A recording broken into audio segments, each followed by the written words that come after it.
Damn, Virgo. I think you guys are just trying to stay optimistic right now. I think you guys obviously feel a connection with this person, which is great. And you're moving on from the past to hope for a better future, to take advantage of new opportunities that come up, which is great.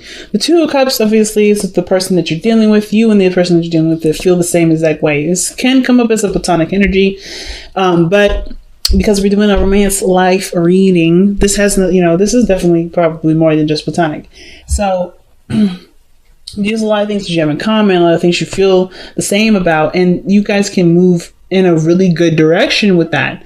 So how we get that? The Ace of Wands, a lot of passion, excitement, lust is coming back into the relationship. I feel like for some of you guys are in an established relationship already, you're kind of falling back in love with this person again, because you're able to leave behind the past and strive for more of a future, a better future, a brighter future, a future where, things, possibilities can, are endless. That's why I feel like with the Six of Swords all the ways is that there's endless possibilities of greatness.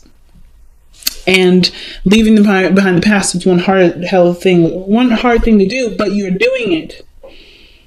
Okay? And it's definitely not an easy process, but it's a rewarding process. It's definitely one of the most rewarding processes that I personally believe comes out of the tarot here. So moving on, like creating a new atmosphere, looking for new horizons, right? Finding a new space to grow and manifest what you want. Now, in the past, things were definitely really confusing. A lot of decisions as to what you want. I think there was a lot of things around you that kind of helped to formulate this decision. But most importantly, there's a lot of cool, interesting things about maybe a particular relationship or how you may want a relationship to go. But you never really was quite sure which one of those things had to be it. But I kind of feel like you took all of these cups, took all of these options, took all of these ideas and made it into one thing. Made it all, maybe you decided that you wanted all of it. And you are now, your cup is full and ready to go, ready to start a new love journey. This is where I was definitely seeing maybe you guys are falling back in love with the person that you're currently with and that you currently had things with or relations with beforehand, but things are just not very clear. Things just kind of felt like things were just like a fantasy or too good to be true. Or some things may have just been just outright just bizarre. And maybe put you in a position really to think about what you really wanted in our love life so that way you could have it. So the Ace of Cups, right? I think you picked the cup, you figured out which one you wanted out of this group, or you made all of those options of a thing of its own, right? You know exactly what you want, you know what you're desiring, you're ready to go after what you want. And this person is so passionate, so sexy, guys. The King of Wands, absolutely scrumptious, but you're not there for their body, but you're allured, you're attracted to them, and you have such a strong, feeling for them. Like there's something with the Ace of Cups. This is new love. If they haven't already approached you and have expressed how they felt, then you definitely are feeling something towards them regarding that already. But this energy that you have here is a strong, potent energy, very romantic, very exciting.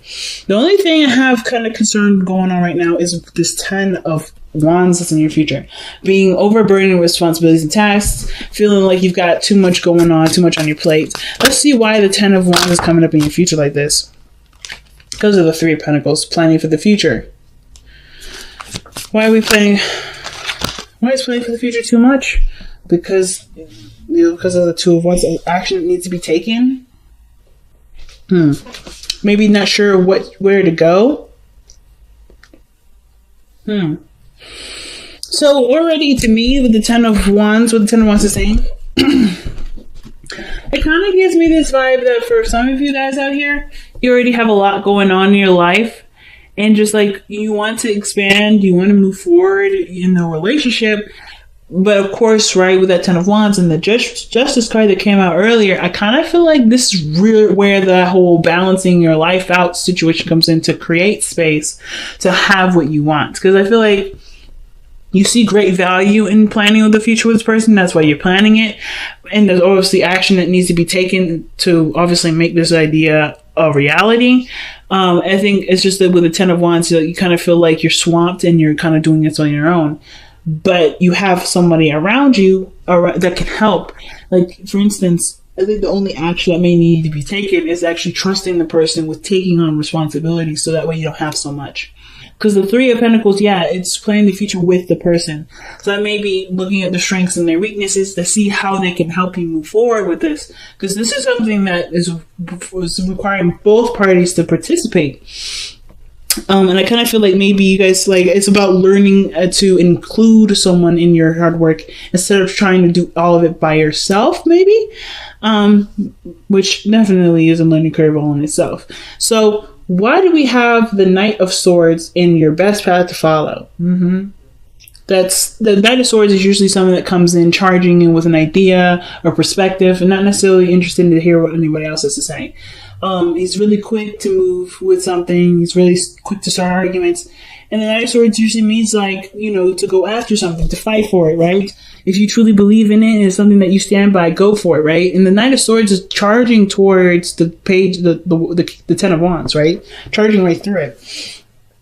I want to know why we're having that card. It could be that, you know, it could be that the situation is just telling you to go, you know, full steam ahead. You already have your heart connected. You already, like, have, you know, this is like something that you may want.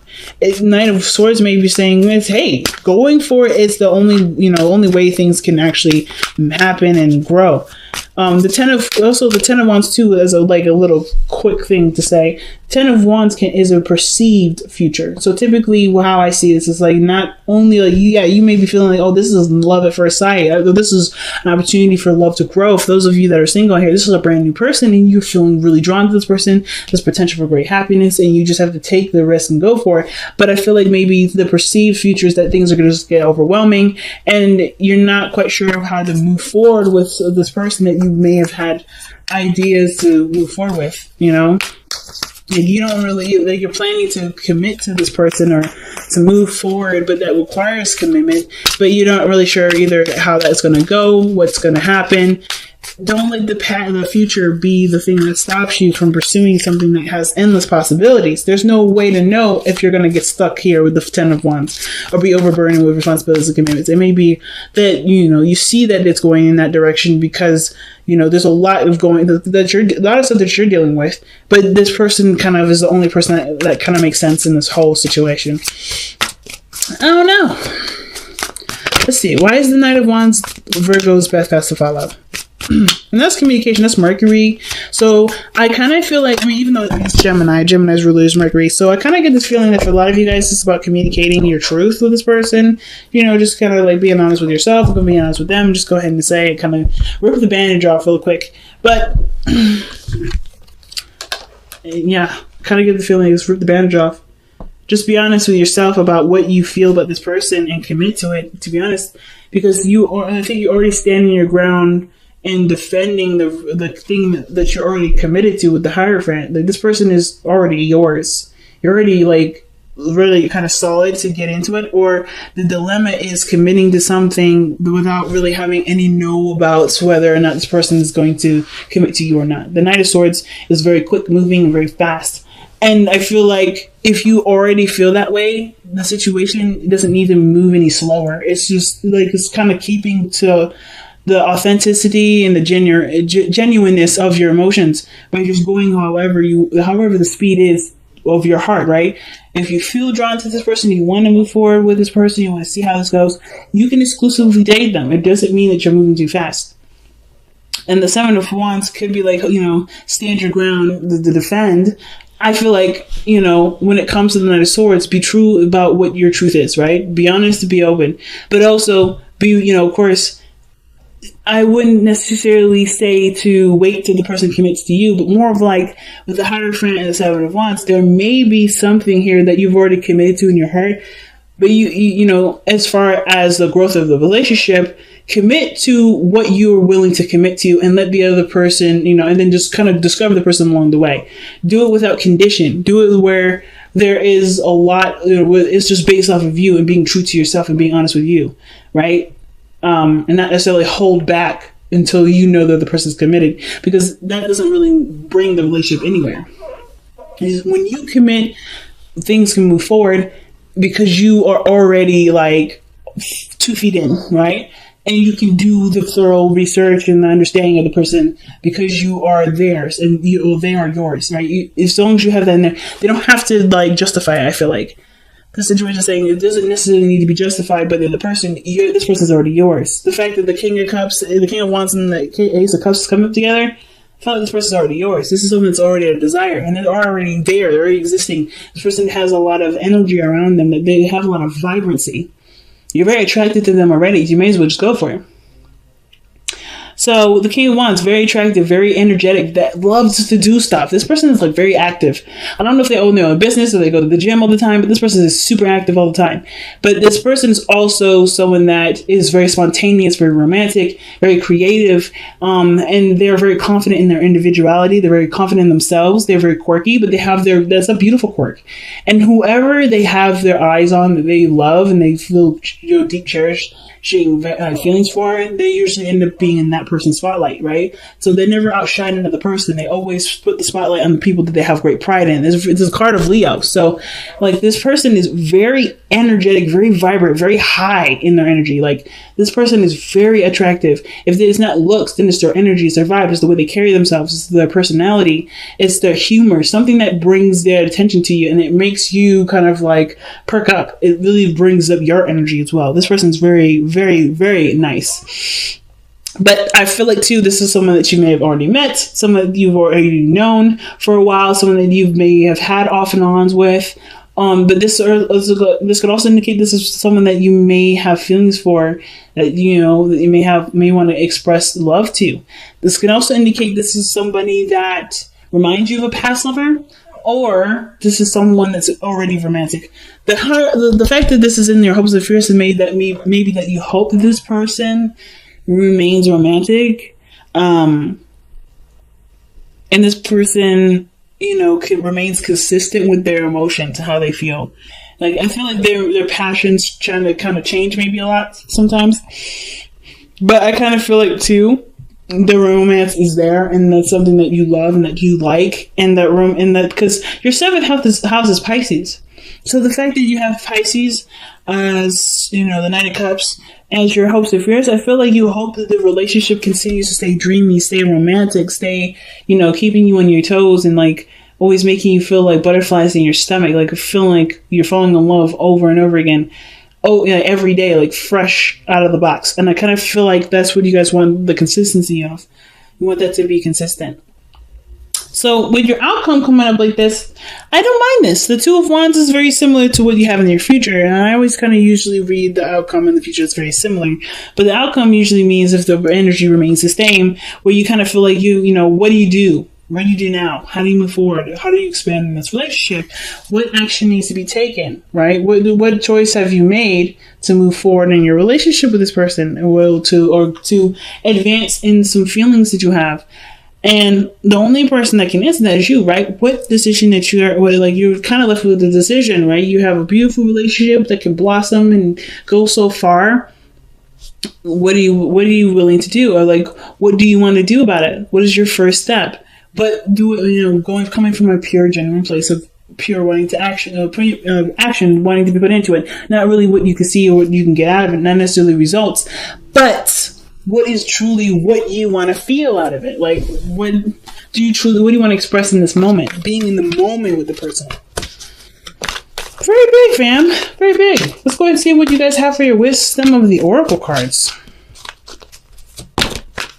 Okay, a change in the wind. So no action needs to be taken at this moment. So that means that there's a lot of stuff that's happening, a lot of things that are adjusting, and right now it's just being in the moment with the situation. Not trying, nothing wrong with planning ahead or anything like that, but you don't want to take action on what's being planned on right now because there's just too much going on. It's probably what you guys were seeing here with the Ten of Wands. There's a lot of stuff happening, a lot of things are changing, and there's nothing wrong with planning for, taking action, but taking those steps towards that plan may not be the ideal right now, okay? And this is surrender your ego. Ooh. Cultivate gratitude, be of service to others, and come from your heart, man. Genuine feelings, like I was saying, coming from the heart, being in the moment. A big ego can work against you, but humility will further your goals.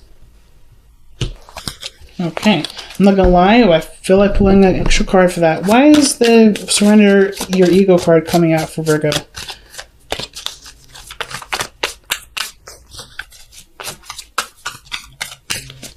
Because the ego is also the doer. Like that's the card of doing things, taking action on something, going for what you want. Right? That's the ego. That's usually something that takes action. But and it's the body. It's the mind portion of it. Kind of not really, but it's like the other part of ourselves versus the spiritual. It's the Ten of Pentacles. That's why the card's coming up. Because there's potential for great happiness in this relationship, great abundance in this love life. And the only way for you to, not the only way, but the best way to get this is by not necessarily putting yourself aside, but pretty much putting yourself aside, like letting go of the games that come with the ego, right? You know, coming from a genuine place of love and desire, right? Not necessarily one of calculated results, you know, not trying to create something out of something by doing something with a purposeful like intent, like doing it because you want to, not because of something you can get out of it. And when you come from a place, that heart space, you generate a more pure and more abundant relationship versus trying to come at a situation from a more contrived avenue. I'm not trying to say y'all contrived, but definitely see the situation as an opportunity to just be you and do what you want to do, not because you want something out of it, but because you are getting something out of it by doing it in the moment, right? Because you want to do it, not because of what can happen later. You know what I'm saying?